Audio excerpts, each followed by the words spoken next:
Hey YouTube, how's it going? Buster here, Adventure Biker, back with another live. And this live's quite busy, so we'll start bringing in everybody who's in the live. We'll start with, hi Chictor, how you doing? You alright?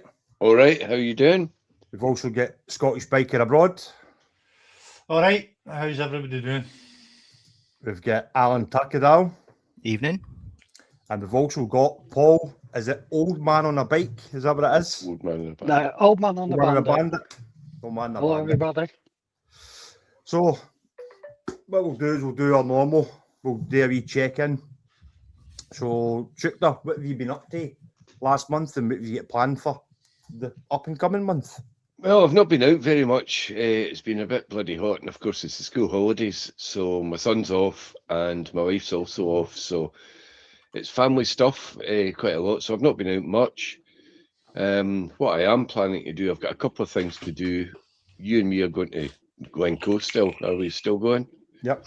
I've got my bike's to go in to get a service because we're going to the Gibraltar trip.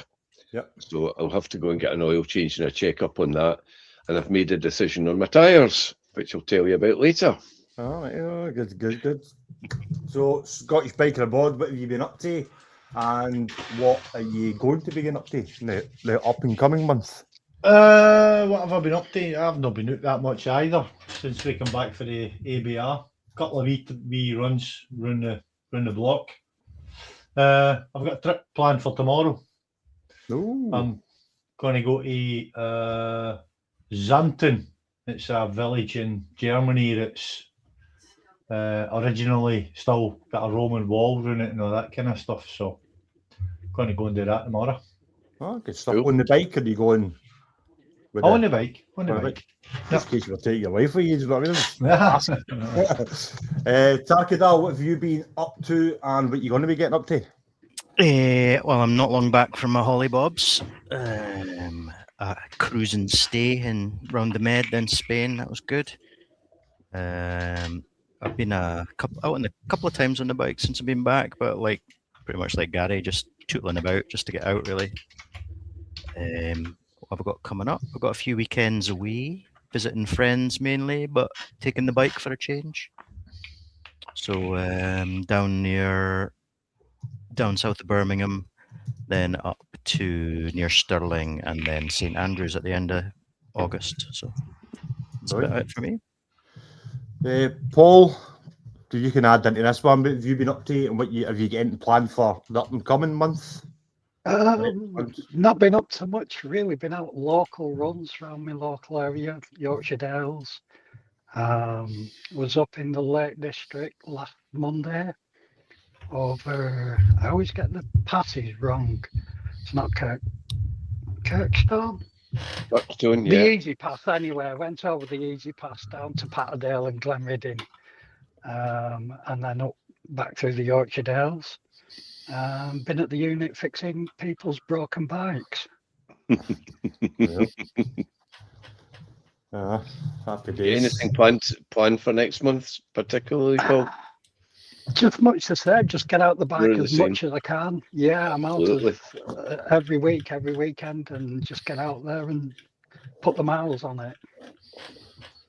Sure, yeah. It's the weather's turned here, so we had a couple of weeks of really good weather, but by the looks of it, the weather's turned. So back to normal, miserable Scottish weather. It's the rain's warmer. That's all we can say. That's all. It's like being in a shower, isn't it? It's usual weather for up Scotland, isn't it? It's either cold rain or warm rain. That's Yep. it. Pretty much it. Aye. It just depends on Still what got- direction it comes from as well. Yeah, we've still got the good weather down here at the minute. Though. It's still dry and got a lot of wildfires around the local area. The moors are on fire around where we are, around Darwin. They've had fires around there. So it's still very dry around here. Yeah, they could do with the rain, couldn't they? Yeah. I think we had a wee bit of a wildfire, didn't we? But I think it was last week or something. Can't remember where it was. Was it up at Arthur's Seat or something, was it? Arthur's Seat, there was up and there was further north as well. I can't remember where they all were, but it's just so dry that it really takes nothing. I mean, it could be anything from a a shard of glass sets it off to a back end or something like that. I mean, it wouldn't take much because it is up.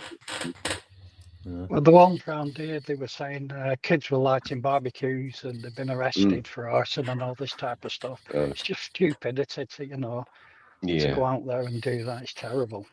yeah. Definitely. Right, so Trictor's normally the one with the questions. Aye, So- well, who wants to start then? I'm a lazy bastard. I don't like doing questions. It's all right. I'm not going to ask you anything anyway, so it's fine. Yeah, good up you. Be up to the kittens. So we'll go to Alan first. Alan, as in Tarkadal Alan. Sorry, we'll go with names. So you're Okay. back for your holidays, you jammy git. Yes. You've not got any more of a suntan than the rest of us, I don't think. No, still as white as I went away. In fact, I actually think you came back whiter. the factor 1 billion works a treat. But you've still got a goodie bag to pick up for me. Yes. Yeah. I'll need to come and meet you for that because I found it again in the garage. So I forgot all I about was tidying up. So We I- usually take behind, about was that 6 behind months your to meet. tractor? Did you find it behind the tractor? so you said you were doing a couple of trips up to see your pals and things like that. Did you ever make a decision as to whether you fancy coming to Glencoe with us? I did not. I completely forgot, actually. When was that again? When are we going, Alan? Don't know. Wait now. I'll tell Well, you. it can't be the end of next week because my wife's away, so I've got the boy. It'll need to be maybe the start of the week after that. Yeah, I'm August. August's all booked up for me. Oh, Oh well then. That's that's it because September we're away. Of course, yeah. Yep, that's big it's coming close actually. It is, yeah. So I don't know if Paul's aware. We're Alan and I, Buster and I are going to Gibraltar because I heard on one of your streams you were talking about going down there. Yeah. I don't quite know why. We're just because it's there, I just that- suppose. Well, the reason why it all started was I wanted to spend this summer with my son because he's getting to that point where he doesn't want to hang about with his dad anymore. So I decided rather than doing a trip in August, which I normally do with a Scottish biker abroad, I thought I better take the time and spend some time with my son before he decides to be he's too cool to hang about with me. So it had to be September. So, and I thought I've never been to Gibraltar. It's not a place that I would actively, well, I'm not actively going to it, but it's not a place that I've ever thought I'll just go to Gibraltar. So I thought, I'll do it for that trip. And originally it was basically I've said, I'm going. If anybody wants to come, they can come. And then Trictor's said he's coming, and then my two mates were meant to come, but they're not coming anymore. So looks like it's just me and Trictor's gone. Did I read Well, they got rid of the border now? It's part of the whatever it's called zone, the Shen thingy. Schengen zone. Yeah. Mhm. So that's the only reason why we're doing Gibraltar, because it means if I can tick Gibraltar off the list, that means I don't need to go back. I've done it. Provided we make it in what have we got? 16 days. 16 days. So we've got 8 days to get there. Well, It'll be good. easy. Aye. So Paul, let's come to you because you're the Okay. new kid on the block. One thing I had meaning to ask you before this. Like, you always take your lovely wife with you on the bike, and she Definitely. obviously likes that. Has she ever thought about getting a license or anything, or riding herself as No. well? No, she doesn't drive. All right. And, she doesn't. No, she just likes being a passenger. She's a passenger princess. Pillion princess. Exactly. I loved it every minute. I'm very fortunate to have a wife that enjoys going out on bike as much as me. I think in the 10 years that I've owned my bike, the Bandit, I think I did a year when I first got it because I was a blood biker. So I had to use it for my shifts. But ever since then, I've either had my wife on the bike, Lisa, or my daughter, Emily. Yeah. Well, my daughter, Emily's she's moved away and she works at the hospital, so she doesn't get much time off. So she came out fortnight ago on the Saturday. But I always take my wife with me. We go everywhere together. We've been up to Scotland twice. Been fantastic. Yeah, she loves it as much as me. And if I say I'm going on the bike, she's there. Good. And that's the beauty about it, because if it needs anything, there's no argument, there's no falling out, no nothing. It's just get Yeah, it. of The course. bike needs it. Yep. Get it. Go and do No it. problem. Go and do it. So I'm very fortunate with that. Yeah, you're also very fortunate is that she doesn't hold you back, because when you're on roads, you know, you don't hold back. This is what people, when I'm doing the video and I'm trying to get a different angle, they don't realize I'm too up. I'm Yeah. too up on all these roads like this, and Yep. we've been riding around, and because she's such a great pillion, it's just flows. And Yep. a lot of the roads that we ride, we only usually go out Saturday afternoons. Sundays we don't ride because the road around Yorkshire Dales become a racetrack. Yeah. You've got Right. all the Rothy wannabes, all the gear, no idea. And the amount of times, well, in the early years when we went out, I had to learn. I hope you don't mind, but it's like going back because I came back to biking when I was 50. And it was a license I'd never had. I'd had all the others apart from a coach license. So I got my bike license. And of course, riding's changed since I was a kid. And you go on the road and it's all different and you didn't know what to do. So I needed to train. I did the CBT and all that kind of stuff. Then I went back into getting the big bike through Tim up at the unit. I've known Tim. He grew up with my kids. He's the son of my best friend. And so he set the business up. I went up. So eventually I got my license and I had my little bike, and I went out and I couldn't get these lines right. I didn't know what I was doing. I felt unsafe. So 2-3 bikes in after the first bike, which was the GP Z500. Then I got a Triumph 955 RS within the first 12 months of passing my test. And I was flying around on that. Well, thinking I was flying around, but I wasn't. It then led on to my wife said, look, we'll get a decent, my Triumph was a good bike, but it was a little bit old. I wanted a bike. And Tim said, what's your bike you want? And I've always dreamt of having a Bandit.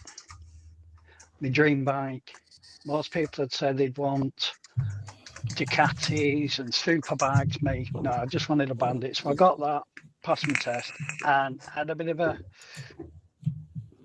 I came to the blood biking side of it, and I had to do my advanced riding. To ride the fleet bikes for blood bikes, you have to do your advanced test. So I went and did the IAM, advanced rider, and then I became an instructor for them, a local observer for the IAM, which when you do that kind of riding, you're out with a person or an instructor, and he talks to you like a big brother.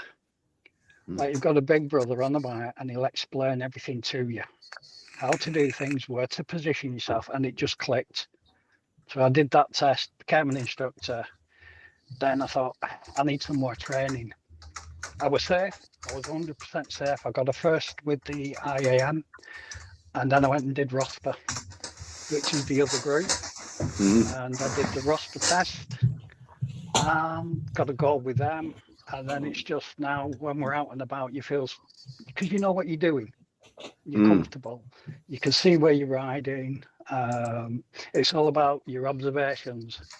And this is what I see with a lot of people, even now when I ride and I haven't done any observations for many a year, but I pick it out and you see them all and you're like, you're not looking where you need to be going. You've got your head on your chin, and like this riding down the road, and you go, oh. Yeah. So yeah, and then that's where my well, basically skill came from, going out with them guys, plus riding with police officers through the blood bikes and ex-police officers, so you pick a lot of tips up from that. Yeah. And then my last, well, he actually gave up riding. He sold his bike. I lost it. Well, he's still my best friend, and I still see him on a weekly basis. But he was my riding buddy.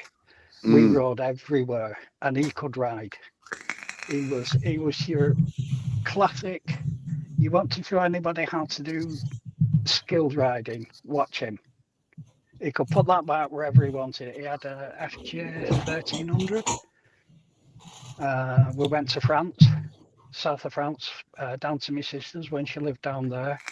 And then he came up to Scotland once with us, because the last time me and Lisa went up on our own and had a great time. But yeah, the confidence just comes from training.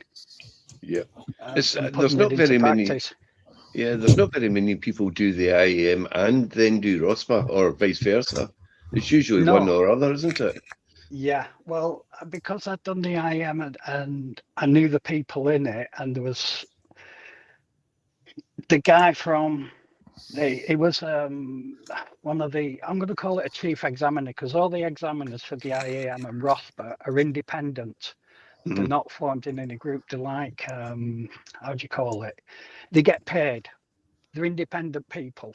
And the IAM say to you, they're all class 1 riders, ex-police, serving police, so they all know what they're doing. Well, you'd think they all know what they're doing. They were forming a ROSPA group near a local group to where I was, and I was going to go and be an observer for them, a teacher for them, as well as the IAM. And of course, I went through that, and to become a teacher for the ROSPA group, you had to have a gold. Yeah, that's the highest standard that you can get with ROSPA. Right. And you had to achieve a gold standard to get the teaching qualification with the group that we have. Now, a lot of ROSPA groups and IAM, they don't do that. You'll be surprised how many observers are called in the IAM haven't even, you generally get a pass or a fail with the IAM, or it's bronze, silver and gold with ROSPA. You shouldn't even be going anywhere with the bronze, but everybody with ROSPA tend to get silvers because it's that little bit extra that they don't put into it to get the gold. But these guys are police riders, and they want you riding like the police with the ROSPA bit. But each group around the country have their own standard, and a lot of it's in-house. When they do the only part that isn't in-house is when they send for you to go and do your test, and that's, you go out with an independent examiner. Are the styles of the two training things very different, or like? Definitely people have asked me, I've had to think about this quite a lot, how I would describe the training with the IAM. If you're a tourer and you like riding your bike and touring the country, going for a Sunday ride, local, like more of a gentle ride, but safe, to be safe and to know things like that, do IAM. If you're a bit more, let's say, enthusiastic, then do ROSPA, because ROSPA like that style of riding, slightly more aggressive. If there's an overtake if there was an overtake in more situations with the IAM, they want you to see you looking for it. So you come to a vehicle, do I go? No, maybe think about it. No, not bother. Well, if you're doing ROSPA, you go for the view. Is he done? Yeah, go. It's more or less straight on. That sounds more like my sort of training. Exactly, that's what I'm thinking, Buster. That'd just suit you down to the ground. It's definitely a little bit more aggressive when you're riding, and that's what puts a lot of people off. The IAM, again, depending on your teachers. Yeah, because I'd I heard that work about the with- IAM as well. Yeah. I'd heard the Push on. local ones certainly push you on, Yeah. encourage well- you to. There's a sorry, the question here for Joe is, do you get any cheaper insurance for doing that, Paul? No. No. The only company that you used to get cheaper insurance from was Cornell. Now they are very, very expensive insurance people for bikes. Mm, So what they give you a discount, you're already paying for in your premium. But Right. we deal with Lexcom, which is an insurance broker for the unit. And I was speaking to our rep, and I said to him, I said, how do we go on? Do I get any discounts? He said, no. He said, we don't, because they are not recognized qualifications. They're voluntary. They are a charity. So you things like the DVSA do not recognize the advance. They acknowledge them as in, yeah, we know that you do it, and we know these charities are set up to do it, but they're not a recognized qualification where you can say, like if you went, I think the DVSA do one after you've done your test. Pass plus. More, Being the Yeah, pass plus type Pass thing. Yeah. that's more recognised than what the IAM and ROSPA are in the what do you call it? The general picture of it all. So it's quite, because it's been going for years. You think, oh yeah, you get all these, and you don't, and it's not recognised really. Yeah. I did an observed ride, not actually an officially observed ride, but someone who is a instructor guy, and yes, it was useful, but his comment again was, oh, this overtake, you should have gone for that overtake. And to be honest, I'm 60-year-old, I'm past that now. It's even the things that he was saying was just too aggressive from what I was comfortable with doing. I'm going This to is- scrub a bit of feathers here by saying this, but I think IEM instructors or riders, certain ones of them, they're like BMW riders right now. No, all of them are the same, but they think they're better riders because Yeah. they've done it. And I 100% don't think Buster that's there. the case, because if you do a course like that, you pick up things that you might be rusty on. Do you know what I mean? Not Yeah. no everybody's brilliant at everything. So you No. go to these courses to if you're no good at overtaking, you go to court and you learn how to do that, or how to take If you- corners properly and stuff. If you're observer, as we call them, when I used to go out, and it's a one-to-one situation with me as the observer and you as the associate, I would go out with you and I would discuss where you need to work on. So Right. like you said, I need to work on overtakes, or I need to work on motorway work. Now there are 5 syllables that you have to complete to do the course, and you have to be fairly competent in all 5 of them.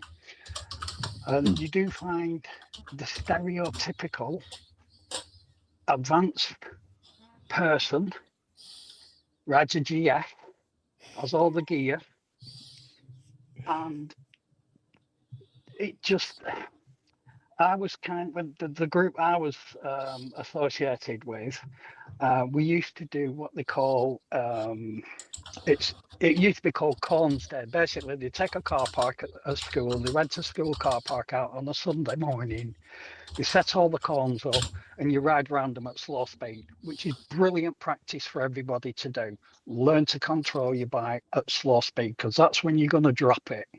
That's where you're going to make a fool of yourself. Well, you turn up there and you pull into the thing, and you're there with your bare bombing, observer, and you'd look where all the observer bikes are parked, and every one of them is a bleeding GS, apart from when I turned up with my Bandit and slapped it right in the middle of them. And it just showed the associates, because they all come up, we've all done it, and you're all sweating and breathing heavy because you think, oh my God, I'm never going to be able to do this.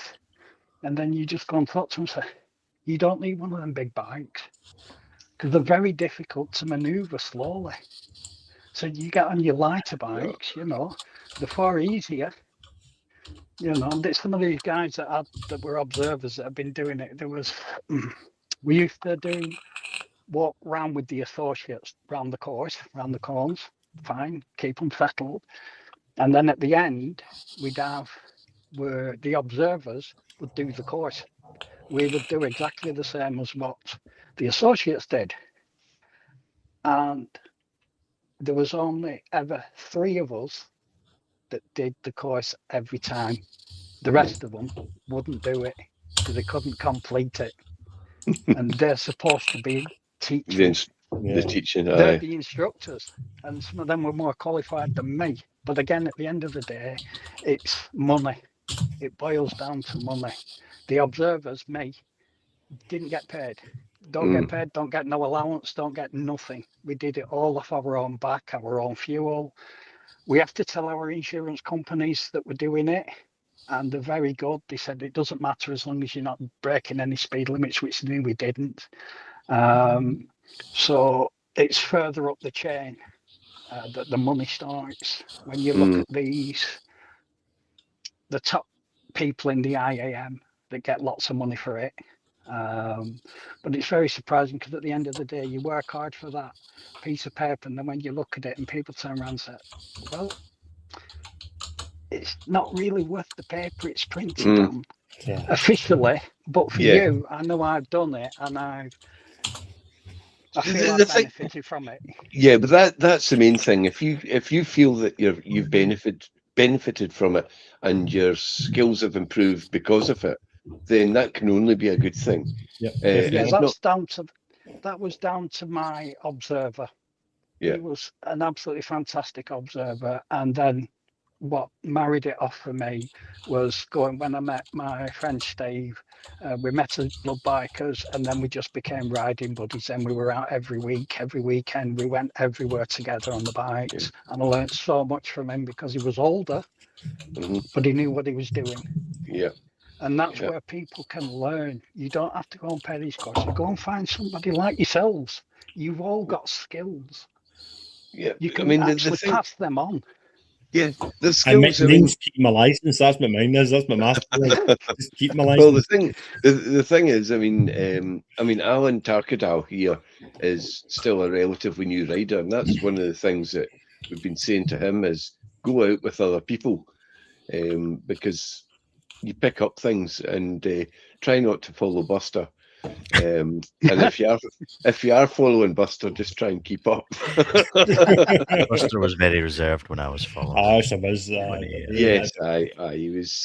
No, I've been with him when he's a bit more enthusiastic, and just say, "On you go." That's what you have to do when you're riding. I've ridden out with the IAM, and I used to arrange ride outs for the IAM, and I did a couple for ROSPA, where you plan a route and you meet up, and there's a group of you all turn up. And what I used to say to them, I said, the first thing and the only thing that you have to remember is you ride your own ride. You don't try to keep up. As long as you're safe, you stay safe. And you've got to pick that right person. You know, just look at them and see what they're like. You know, you'll be riding around, you might see a group. But always remember to ride your own ride. Don't try and keep up. I mean, I ride with Tim. He's the only person I'll ride with. And he can have his moments, you know. I mean, he can, but he go off down the road and I say, I'll meet you at the next place. Yeah.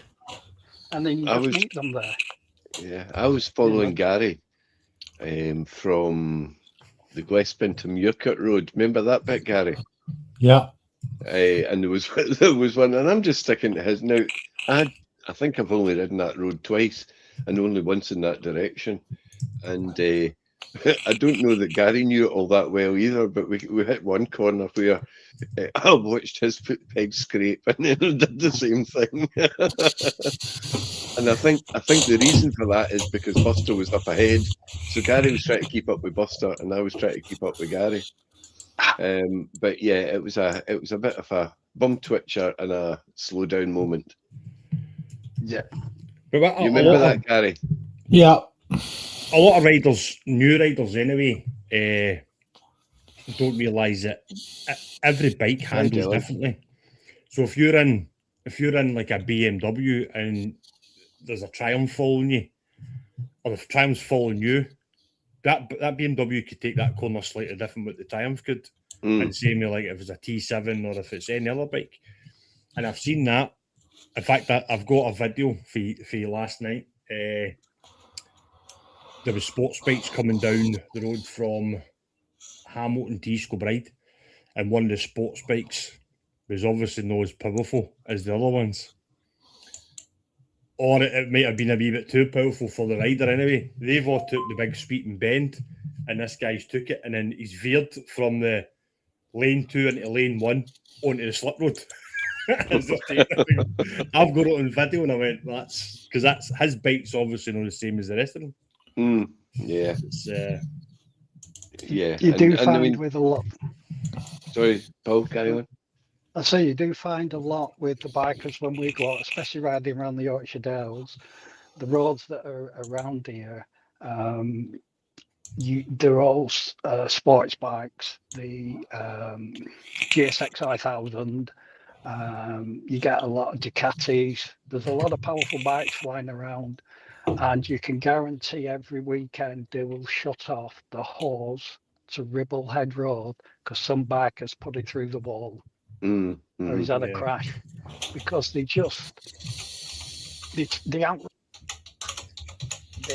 in that showing off. They can't just sit back. It's that competition thing, you know. You know that somebody comes past you, let them go, go. But you get the other person who go, oh no, I'm not having that, and they'll be on it, and they'll be overriding themselves, overconfident. And I see it loads of times. That's why I stopped going out on the Sunday. It just became, it just becomes too dangerous. Don't get me wrong. I mean, when I'm out and there's certain roads, I send on. Yeah, we've seen you do it. I'll tell you something that's really good. What you've actually sussed it is that you've got your chin mount camera. Yeah. And it's you've on got my the one. chest. Yeah, well, all right. Well, the front facing camera, the point of view camera, and you've got the one facing towards you, and you put that in a little oval that nicely covers over the speedo. Exactly. Yeah. Because sometimes you might just go over 1 or 2 miles an hour. Yeah, just a bit. Just a little bit. And you always get someone going, "Oh, you shouldn't be doing that." Well, if you can't, what you can't see, you can't hurt you. Yeah, sure. But no, I'm getting too old for it, as Joe's been saying and Jerry's been saying as well. We're getting reactions get slower as you get older. Yeah, I don't have that issue yet. Right, what's the next? I was going to move on. So I wanted to talk to Gary about his. I don't know what other people. Sorry, I've got a fly buzzing about me and it's annoying me. I thought you were just waving at people. Just waving. No, you know that you. I mean,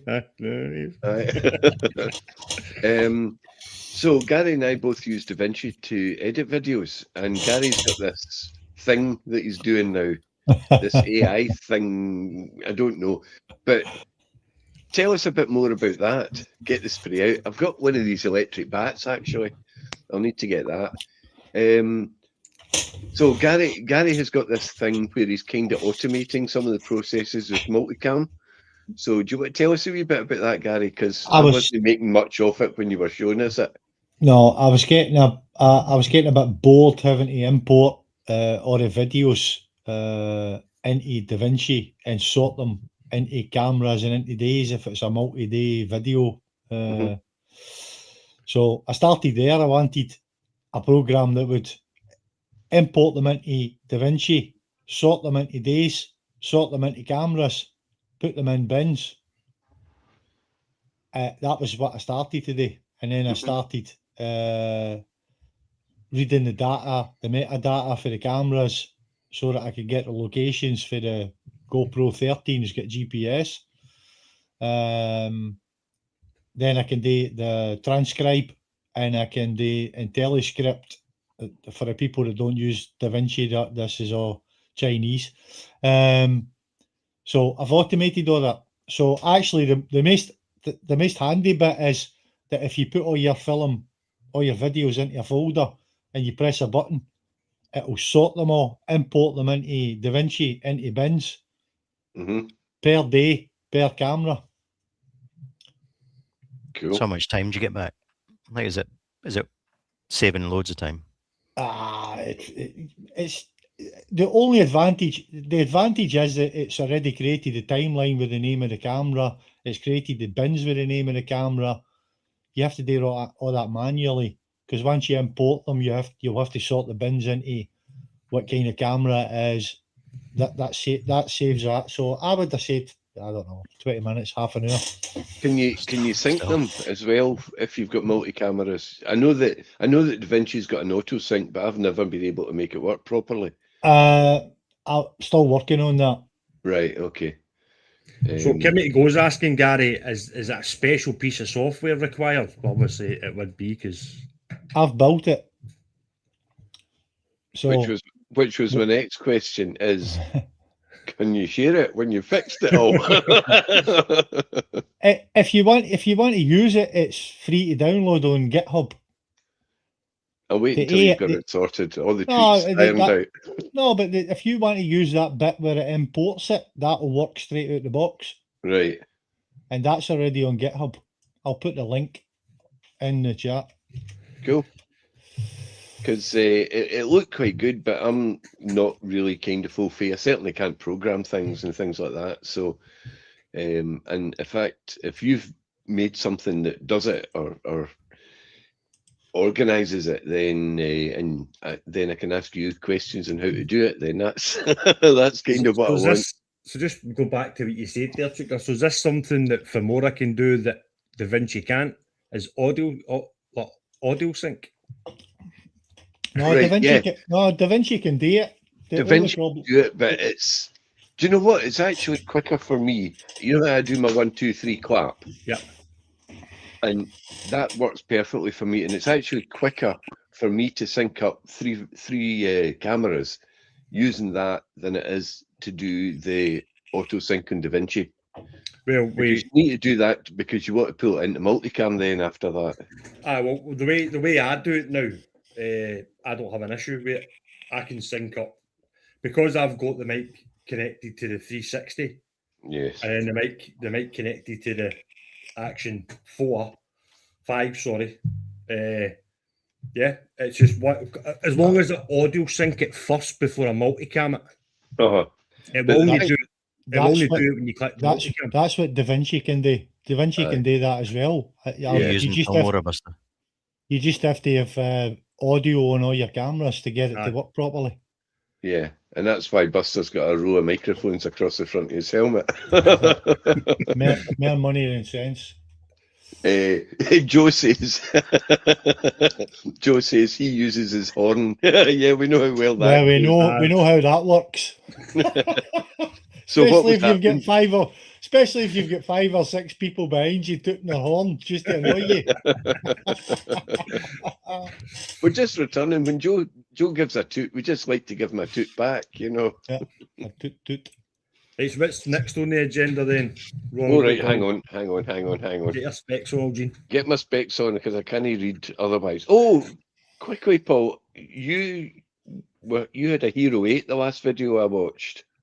Yeah, I've donated that as well. You've donated that as well? Yeah, that was to Tim's mum. All right. I will look. It's been in my case, and I thought I'll just get it out, see what it's like, see if it still works. And it did. And then I thought I don't need it. I've got 2 DJI 4s that I use that are fantastic when I want. I can use the remote that I got the idea from you. Press the button, they both come on at the same time. Happy days. So I donated that to Tim's mum. She's going to start her own channel up.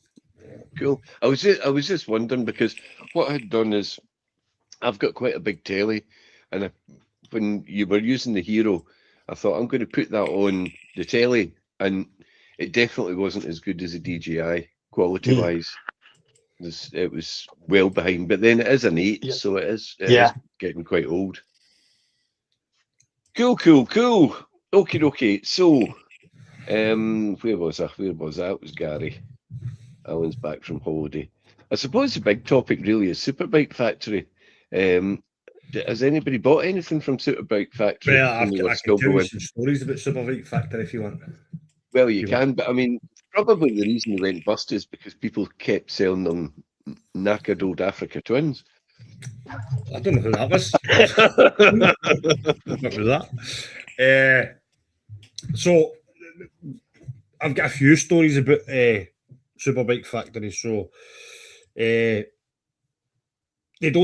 claim that they service the bikes, and they don't service them. No. The garage that I'm sponsored by, he's had a few of them in, and basically what he said is the guys would come in, and the Superbike Factory would just phone them and say, just service that bike, we'll pay you for it. Right. Any warranty, something goes wrong with the bike, same again. Superbike Factory would just phone whatever garage that the customer used and say that you fix it and we'll pay it. Right.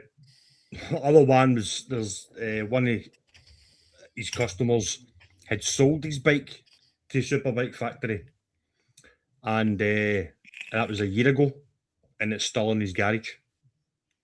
They've not picked it up. They've not picked it up. Is It's still in his garage. it still registered to him? It's all registered to him. It's not been picked Oh, well. up. He's won a watch then. So And that's- that'll be That's why they never got really big. They're not as big in Scotland as they are in England, because the issues with Scotland is they could never get drivers up here to pick up the bikes or drop bikes off. Or the two boys, they bought their Teneries for Superbike Factory, and the only way they got them is because they went down and picked them up. right. Stephen, our other brother, he was going to buy an NC 750X from Superbike Factory. He was told it was getting dropped off on the Thursday. It never appeared. Said it was going to be the Friday, never appeared. And then they phoned him up and said it was going to be another 2 weeks before it gets delivered. Right. So they ended up just cancelling the bike, just telling them to stick it. Yeah, I can imagine. Yeah, I would do the same, I think. But 'Cause what? there's not a shortage of bikes on sale after all. I don't know what's going to happen with the bikes right enough. It obviously just gets sold off. But I heard some really bad rumours that the fact that the CEO was laughing when they had to basically tell the guys to get him. Mm. Uh, I just feel sorry for the folk that have bought and Aye. paid for the bikes. That's the ones I feel sorry for, and the guys that work there, obviously. yeah. And there's bikes sticking. One of the videos that I seen, there was people turning up to I think one of the biggest one. I think it was it Darlington Factory, the Darlington one. I think there's bikes in there that people were getting serviced, getting MOTs. I just buying. They bought the bike and they were meant to pick it up that day. They've turned up to pick their bike up and the gates are shut. That's bad news. Bad that is. news. Oh well. Well, we're kind of getting towards the end. This is going to be for everybody. Okay, so we all do motovlogging, and we all started off as and probably still do. I certainly still do. Is doing the kind of go for a chat, like go for a ride, go for a chat, maybe take you somewhere interesting. Now, there's 5 of us here that have all done that. And I know some of us have started to branch out a little bit. So what do you guys see as the future of your channels? And what direction do you think you want to take? Are you going to stay as you are because that's what you're happy doing? Or do you want to try and do something else? I'm going to hit that to Buster first because I know he's got ideas. I'll maybe go next because I've got what I think I'm going to do.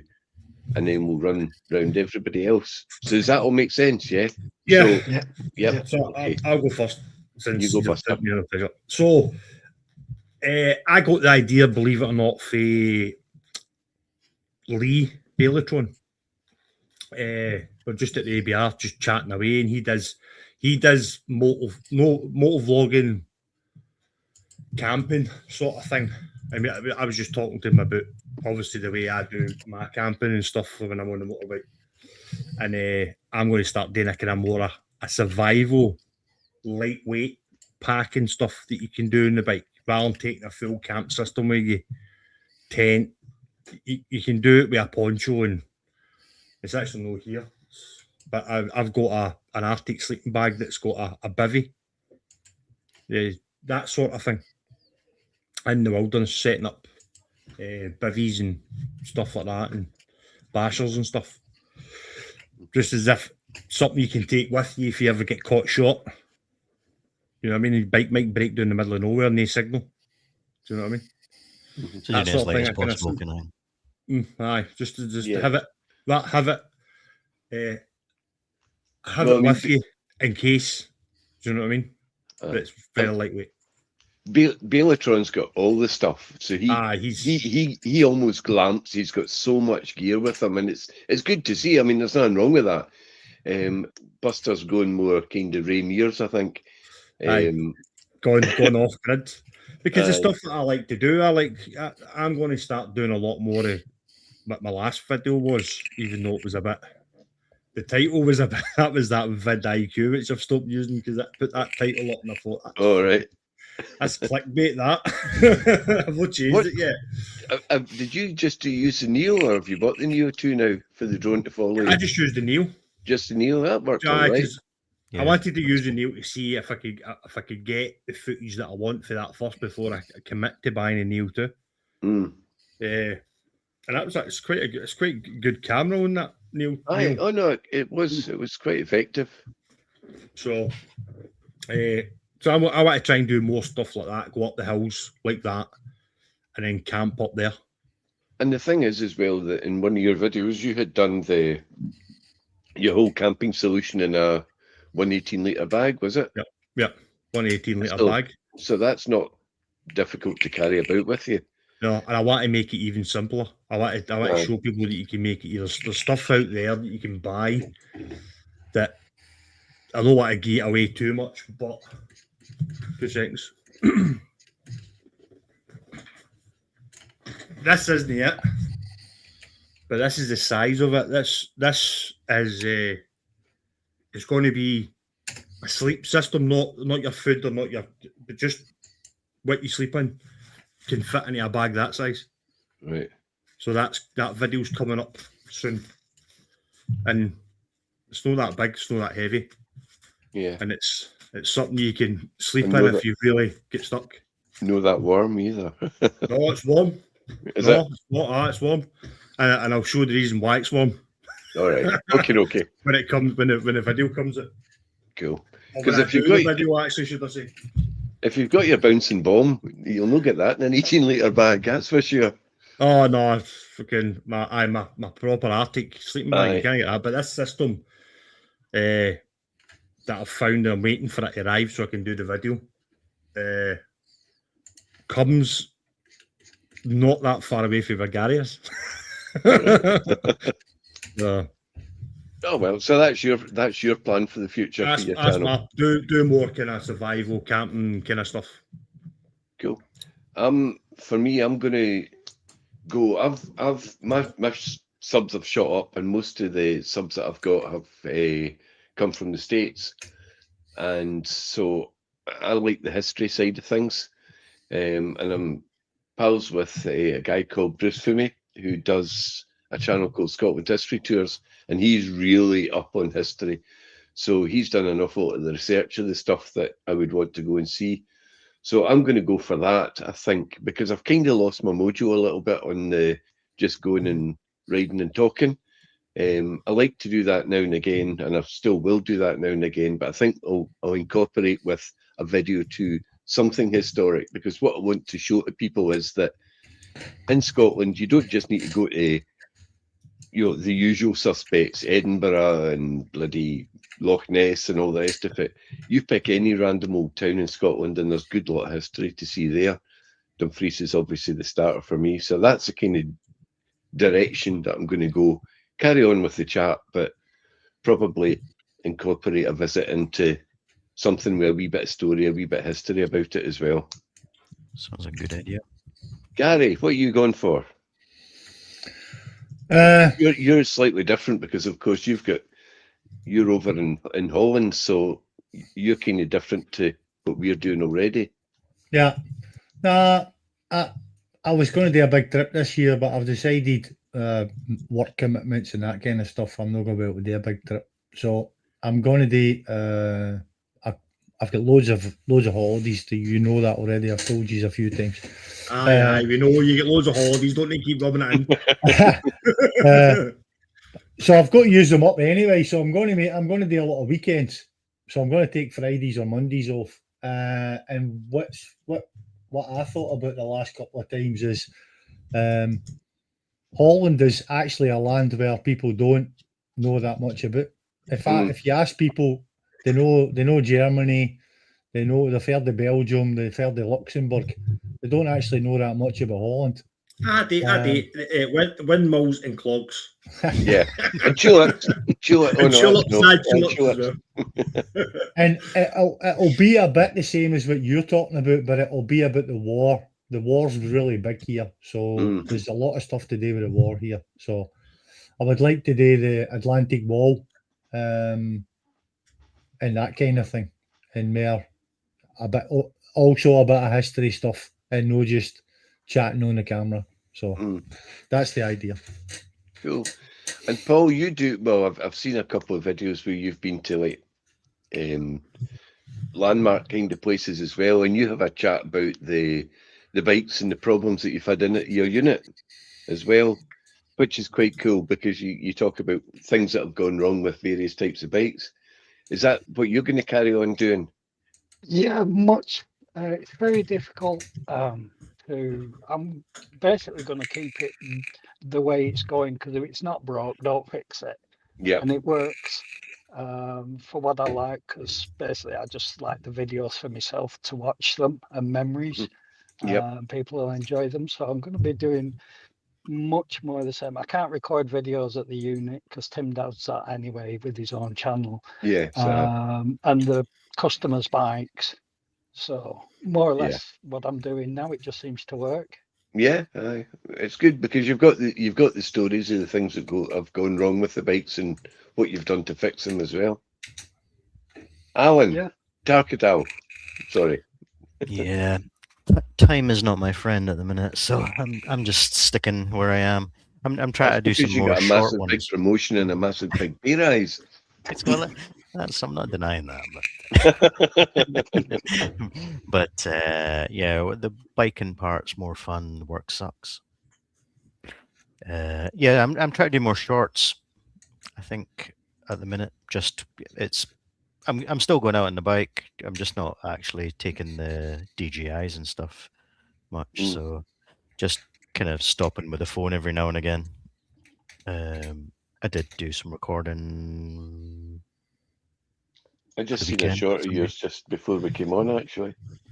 Yeah, I was down at Browell. Yeah. Just don't drink the water. Don't drink the water, exactly. Cool. So yeah, not much change for me. Not much change. So new equipment, Alan. Buster. I see, you're confusing yourself. Yeah. Sorry, I'm doing it. I keep forgetting it. Buster, new equipment, mate. Oh, new equipment. Only got 5 minutes. Started. You've only got 5 minutes, so. Hey, it's my fucking live. I'll decide how long I've got. So before the ABR, and I actually admitted this to Gary the other night, I was thinking to change my cameras anyway, and I just went DJI, and I purposely got the cameras before the ABR. Just so I could go like Gary, look what I've got. So I have got an Action 5 for my point of view camera. Me and Ron had quite a lot of discussions about the cameras before I bought them. I went for the 5 because you can put 2 mics into the 5. So I can still do my recording the chat when I'm out with people, and then obviously my own voice. Then I got a 360. I got a really good deal on a 360. Thank you very much, Todge. Aye, so then I got the 360 as well. So one of the things I was looking for was a mic 2, and thank you very much, Paul. I got a mic 2 from Paul because that's what I wanted to use the mic 2 to record the chat. Then I happened to get a message from Haggis Whisperer, or it's now Albon Wheels, and he was getting rid of his Action 4, and it came with a mic 2 and 3 brand new batteries. So I'm all DJI'd. That's me all DJI now. Cool. And it's yeah, it's all good, and I'm finding it brilliant. I think the 360 is amazing, and I'm finding it really easy to edit. Cause I went for the Insta360 to DJI. I think it's pretty easy. Yeah. So Did you say you had the drones as well? I've got a second hand Neo. which I used properly for the first time on that video. looks So I good. think I'm going to upgrade to the Neo 2, I think, for doing some follow shots and stuff. Although the follow shots worked well in that last one. Yeah, it struggled. It did Yeah. struggle to keep up with me, and I was only going like 15 mile an hour. Yeah. So Aye. But I think to be honest, the Neo 2 is not going to be that much better. I think it's more stable because it's got the gyro, the two axis gyro Yep. for the camera. It'll be more stable. I've bought myself this Pocket 3. I've got new You boys toys as just- well. Spend the old cash there. Absolutely. You'd think we've got a promotion, wouldn't you? Yeah. I got this because I'm thinking of doing the what do you call it? The more history stuff, so it'll be walkie-talkie stuff as well. And I got a tremendous deal on that as well because Pocket 4's come out. So I had some vouchers with DJI, so I got that for 220 quid. So that's my new toy. before we move on to somebody else, are you going to get the new 360? No, I'm not going to get the new 360. They've just Quite announced happy the new with- one. I'm quite happy with the 360. I don't use the 360 as much as I probably should because I just find the editing a bit of it's just a time consuming. Although I'm retired, I don't know where time goes. I'm really, really busy. So I find the 360 is really time consuming. So that's why I've got 3 Action 4s. So I can have 3 points of view, nice and easy to pull into multicam and just chop and change. I have the 360 running, but it's only if something really good has happened at one side or the other side that I'll use the 360 footage. So a nice view at one side or something like that. I use my 360 slightly different. I use that mainly for the point of me camera, Yep. and then use it to move about. But I found, I don't know what it is, I just found it really easy to use. I don't know what it is. I can pretty much edit it pretty quick. So Are you using the app still? I use the app, but I don't use my computer. Right. Because when I'm sitting, this is where it becomes a benefit. When I'm sitting in meetings, I'm sat in a meeting. I sat in a meeting for 5 hours the other day. And 10 Jesus. minutes it was just my part. So I did my bit and I'm sitting in the meeting editing my video. That's a kind of job that Lucky you this want. isn't on the internet. I'm just sitting there editing it, and I've done my bit. It's like 10 minutes. That's where that's gone, and that's where the pipe one is. Right, cool. So that's pretty cool. Aye. Aye. Tarkadal used to be able to do that in his old job. Yeah, at home. Yes. I skive a lot. I mean, work from home quite a bit. Yeah. Are you in tomorrow, Tarkadal, that I could drop that thing off, or is somebody in just that I can drop it off? Because it's getting in my way now. Yeah, somebody will be in it. Yeah, I'm Somebody out will be in. the If morning I and just back drop in the it off, afternoon. if your missus is in or something, I can just drop it off. It's just because I'm frightened that I just end up throwing it away because it's in a bin bag to protect it. Yeah, no worries. Cool, I'll do that tomorrow probably then. Right, what time you on? That's 8 That's o'clock. time, I think, mate. Time, gentlemen, please. So let's go round again. In fact, what we'll do is we'll see who all come in. We'll say Thank you for to showing up. everybody that came in. Yep, Todd's 29's in. Thanks, Nige. Kim to go, Joe. Thanks very much. Who else? There was Leeson Fire Jet- Fear. Don't know who that is. don't know who that is. They've got Jerry Flat Cat Cafe Racer was in. Yep. Calvin Honda Rider. He was in. Oh, Dylan. Yep, I think that's it. that's about it. Wasn't that busy then, was it? No, People no, are still enjoying themselves, I think, because of the weather. it's a good weather. That's what's doing it. Right. So yeah, So, thank you very much, gentlemen, for joining me. And as always, thank you very much, Jukta, for doing Cheers. questions. Thanks very much for the mic, Paul, again. You're welcome. Right, we'll see you bye-bye then. And thanks for joining us. And we'll see you. oh, What's up? question for Buster before you go. Right, go for it. Joe's just put on the chat. Question for Buster. Oh, I'm guessing he's typing at the moment. Baker Gus is in as well. Do you put comments on the community to say when the next live is? You're on your community bit on your YouTube. No, I don't. No. No, you did a post. Was it yesterday, Alan? Buster. Aye. And normally I would do a wee short as well, but I have time's run away with me this week. So That's what it But is. that's No, a I commu- should. community's the way to go, isn't it?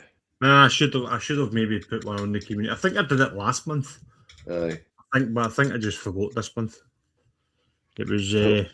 Fast track Alright. raced Baker Gus there too. Aye. I've seen him just as well, just about to sign off. That's that was So Gus that we met at the. He actually stays not that far away from me, and we met him at the ABR 2 tents down. All right. ABR, it's funny. Right, we'll call it a day there then. Thanks very much, gentlemen, for joining us. You're welcome. And You're welcome. well, you. no doubt we'll get you back on it. Well, we'll be back next month, but Paul, we'll get you back on again, and Yeah, no problem. Anytime. we'll Enjoy give you a it. wee shout. All righty. Yeah. Right. Cheers, Right. guys. Enjoy your weekend, and I'll speak to you Right, soon. Bye, Okay. everyone. Yeah. Bye. Bye.